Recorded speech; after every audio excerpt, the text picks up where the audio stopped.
sa klebety nahor k Zuze najväčšej, šíria z dola odpety, čo klebetí najlepšie, kým ta správu dostane, málo pravdy zostane a potom pár vlastných slov pridá do tých nesmyslov.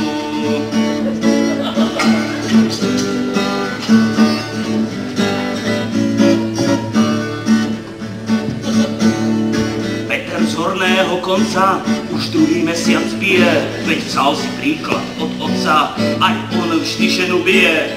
Chudera ta Kristýna, že je samá modrina, keď prišiel z karnevalu, zas ju poslal spať na povalu.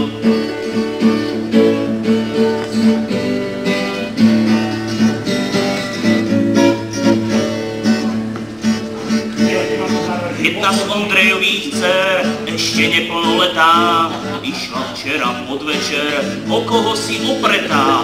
Vraj to je pasák Gusto, prišiel robiť na družstvo, potom kto si utrúsi, že si už vziať musí.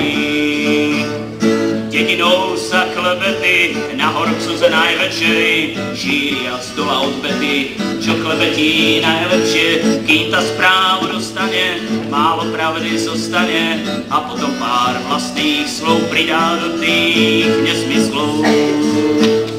Po pohrebe penížku vraj sa deti pobili, o peniaze, o knižku, ktoré starí šporili, všetci mali monokle, rany po rozbitom skle, nakoniec sa rozhodli, aby sa pred súdom dohodli.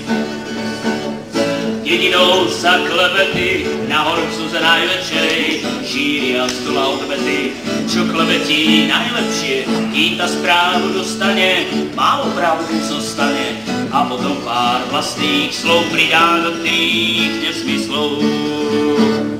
Jedinou sa klebety nahor k Zuze najväčšej, šíria z dola odpety, čo klebetí najlepšie, kým ta správu